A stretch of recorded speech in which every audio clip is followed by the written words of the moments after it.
On est au 133e jour du Chafetz Chaim. Divrei Shevach, dans la notion de Avak Richilut. Divrei Shevach, des paroles au contraire d'encouragement, de félicitations. Kasher be'emet ou betamim, meshaprim et nidivuto shel ploni be'oznei acherim. Quand on vient et on flatte le cœur, la largeté du cœur, la capacité de cette personne d'être un grand donateur, be'oznei acherim, aux yeux des autres, tzarich leizaher, shelo לעשות זה באופן שיעורר עליו תרעומת.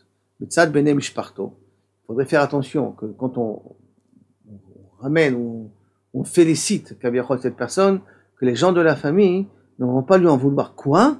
Tu as fait tel don sans nous dire, alors que moi depuis longtemps je voulais changer le frigidaire et tu m'interdis et tu dis que tu n'as pas d'argent alors que tu es venu te donner à la yeshiva 2 fois la valeur du frigidaire que j'ai besoin. Donc il faut faire attention que lorsqu'on est méchaber quelqu'un, qu'il n'y ait pas des retombées au niveau familial. Oh, shutafav la asakim. Quoi? Tu as pris l'argent de la commune de l'association et tu as donné à tel établissement sans nous avertir. Et il faut faire attention.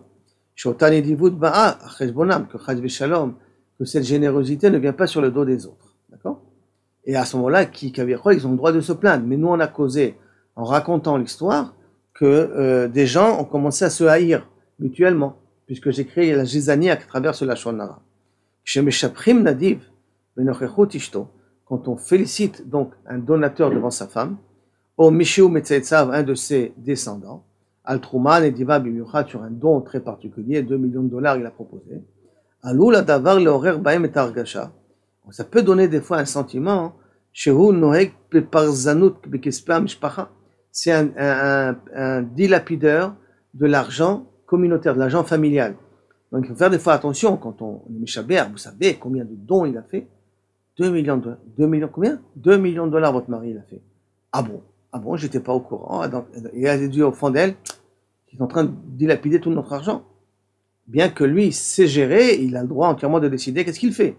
Il faut faire attention. Quand on flatte quelqu'un, il faut faire attention qui sont les personnes qui écoutent. Même dans la famille, ça peut poser un problème de lashon hara. Im kol kavanotav shel mekabel hatruma hayu ach verak letova, arei hu over al avak richilot. Ici, toute son intention de celui qui a flatté, c'était rien que pour faire du bien, c'était pas la khalifout pour la khalifout. C'est rien que pour véritablement dire merci à ce donateur. Et puis malheureusement, il y a eu des retombées négatives à cause de la réaction de la famille.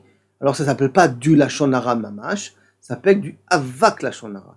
Mais si c'était pas dans ce contexte-là, de tout simplement betmimout, avec simplicité, il a dit, parce qu'il pensait pas que ça allait causer des problèmes, alors là, effectivement, ça s'appellerait à ce moment-là du lashon hara netto. Mais comme il n'avait pas de mauvaises intentions, ça rentre dans le cadre de avak lashon hara, de la poussière de lashon hara. C'est moins grave, mais c'est interdit quand même.